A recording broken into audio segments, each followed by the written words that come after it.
Salut tout le monde et bienvenue dans cette toute nouvelle vidéo qui sera les sorties livresques du mois de septembre.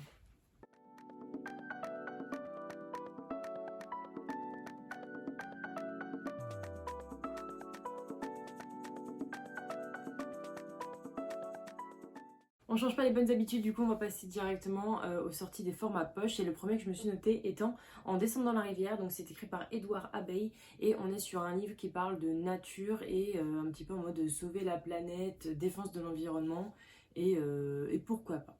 Ensuite, un roman plutôt connu, il s'agit de Aurora Squad qui va sortir en poche. C'est écrit par J. Christophe et Amy Kaufman. Je sais juste que c'est un roman qui se passe dans l'espace. Après, au niveau des grandes lignes, j'en sais strictement rien. Donc, si ça vous intéresse, n'hésitez pas à aller voir le résumé parce que c'est pas ici que vous allez en trouver du coup.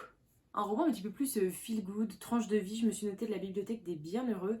C'est écrit par Cally Keys et ici on parle de changement de vie. Donc c'est un écrivain qui passe à autre chose, décide de partir où, qui quitte Paris pour aller à Saint-Malo. Donc on parle d'écrivain, bibliothécaire, on est vraiment dans ce domaine du livre et c'est plutôt sympa à suivre. Donc je me le suis noté du coup. Ensuite, un roman qui m'a énormément intriguée, il s'agit de 84K, qui est écrit par Claire North. Et là, on va suivre des crimes. Donc, on dit crime thriller, science-fiction, dystopie. En fait, on va suivre quelqu'un qui s'assure que chaque crime commis par la personne soit payé, on va dire. Enfin, la personne paye pour ce qu'elle a fait. Et je crois qu'un jour, c'est son amour d'enfance qui a été assassiné. Et il s'aperçoit que les personnes qui sont vraiment en haut de la hiérarchie sont un peu inatteignables et ça va le rendre un peu fou. Je crois que c'est un peu ça, mais ça me tentait plutôt pas mal au niveau du résumé en tout cas. Ensuite, un petit peu plus automnal, je me suis noté La sorcière de Celle-ci et c'est écrit par Philippa Gregory et on parle de la condition de la femme. Bien évidemment, on est dans tout ce qui est chasse à la sorcière, ce genre de petits trucs dans le passé qui font que du coup, il y a énormément de romans par rapport à ça. Et moi, c'est vrai que j'en lis très peu alors que ça m'intéresse énormément. Donc, on ajoute bien évidemment à la wishlist. Ensuite, je me suis noté le pacte des femmes du volcan et c'est écrit par Sylvie Baron. Et là, on parle de la mort tragique d'une enfant. Donc, on est dans un groupe d'amis. Un jour, il y a un enfant qui meurt, donc d'une dizaine d'années.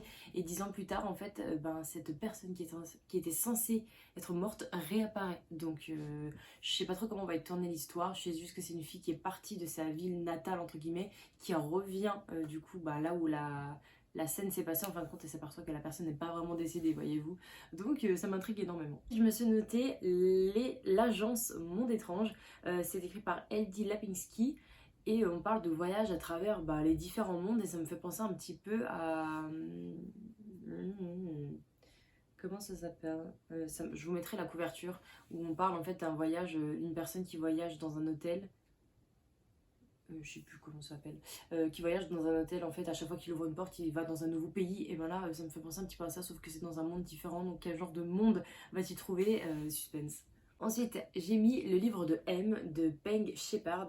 Et là, on a, je sais juste qu'on a un homme qui perd son ombre. Et après, j'ai pas lu le reste parce que je me suis dit, ok, donc ça c'est l'élément déclencheur de tout ce qui va se passer ensuite. Et je me suis dit, ok, on va laisser le suspense et voir un petit peu où ce livre pourrait nous amener. Et du coup, le dernier livre qui va sortir en poche que je me suis noté, il s'agit de Vor de Brian Catling. Et là, on est dans une forêt, on va dire, merveilleuse et effrayante. Et tous ceux qui y pénètrent, soit ils y trouvent la mort, soit ils y trouvent l'oubli. Mais c'est vrai qu'on est dans une forêt qui continue un petit peu de fasciner les gens et les gens sont un petit peu attirés. Donc je me demande comment ça va se passer, je me demande comment va être tournée l'histoire et ça m'intrigue énormément. On passe bien évidemment au grand format. Le premier que je me suis noté étant L'As de pique de Morgane Moncombe. Donc c'est le deuxième tome. Alors je sais pas si c'est une duologie, trilogie, je sais pas du tout combien de tomes va compter. Mais le premier étant L'As des cœurs, je vous en ai parlé il y a peu de temps, en fait, il y a très peu de temps. Et là on est sur L'As de pique. J'ai pas forcément lu le résumé. Je sais juste qu'on a avec des personnages qu'on avait vus déjà dans le tome 1 et voilà, c'est une romance. Ensuite, j'ai noté La prophétie des sœurs serpents, qui est écrit par Isis Labo Caberia. Et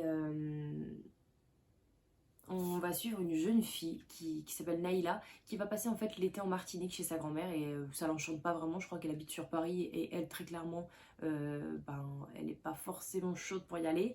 Et puis en arrivant là-bas, à défaut de trouver des plages de sable blanc et l'eau bleue, elle va vite se rendre compte qu'il y a encore des traces de colonisation qu'il y a pu y avoir auparavant et elle va s'intéresser un petit peu plus à son histoire et on va suivre ce personnage qui découvre eh bien sa vie d'avant, enfin sa vie d'avant, on va dire son passé et les traces de sa famille qui a l'air assez touchant et puis c'est surtout sympa et je crois qu'on va parler également de secrets de famille et de magie donc c'est tout bénef.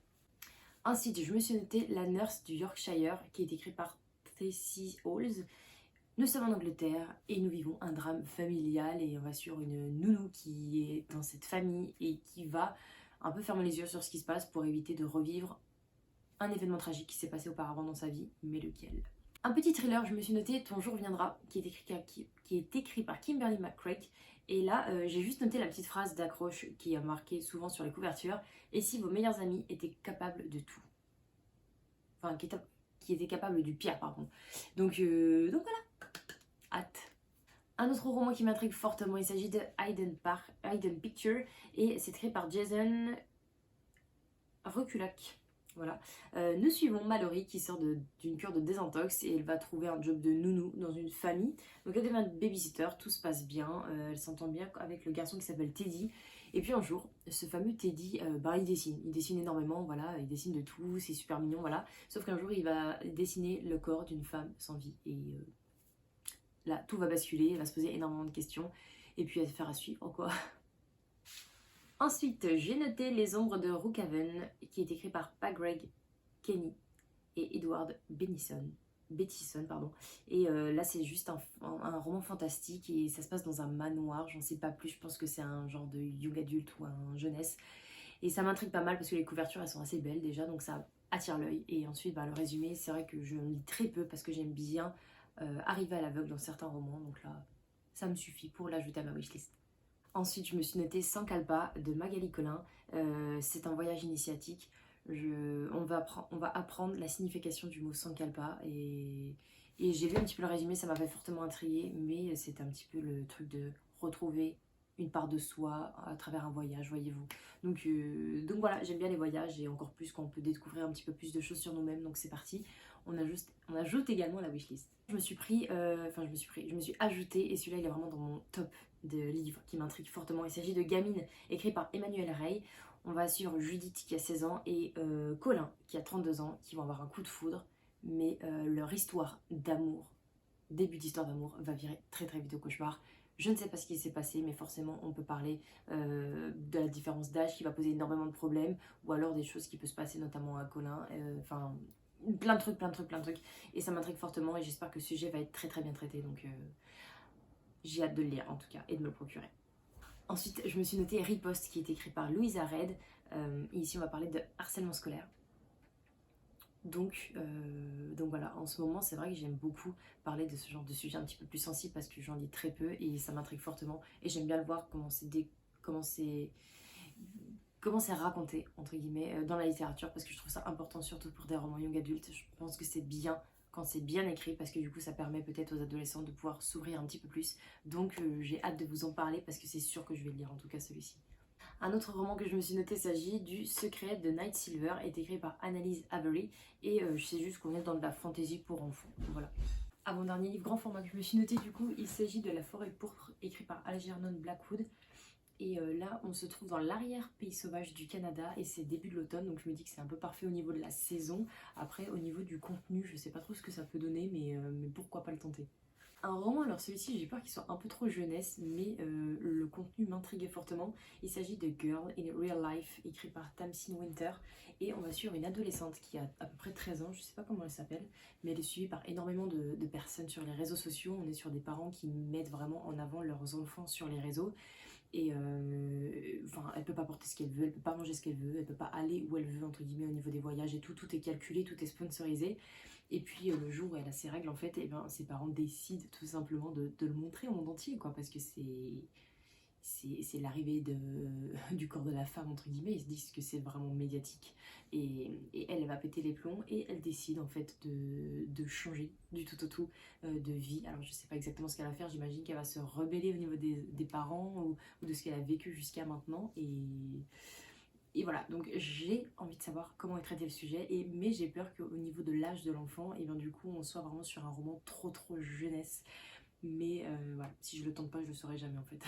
Ensuite, au niveau des romans graphiques, je me suis noté le tome 2 de Phobos qui va sortir du coup au courant septembre, je sais pas quand exactement, mais voilà, j'aimerais bien les acheter, ces BD. Je sais pas trop ce que ça peut donner parce qu'on est vraiment sur des romans de 600-700 pages, donc condensé en une BD, je pense que ça peut être un petit peu plus compliqué et un petit peu plus coupé au niveau de certaines scènes, mais pourquoi pas le tenter. Et puis, je me suis noté également Anna et l'Entremonde, qui est écrit par Marc Dubuisson. Et là, on est dans un voyage au confins du monde et on parle de pirates, d'aventure. Hein, donc, loin de One Piece, on est sur un roman beaucoup plus jeunesse et beaucoup plus euh, début d'adolescence. Mais voilà, ça me tentait aussi. Et voilà du coup pour ces sorties livresques du mois de septembre, c'est à présent terminé. N'hésitez pas à me dire quels sont les romans que vous allez sûrement ajouter à votre pile à lire ce mois-ci. Voilà, cette vidéo du coup est terminée. Je vous souhaite de passer un très bon week-end, je vous souhaite de très bonnes lectures. En attendant, prenez soin de vous. Ciao!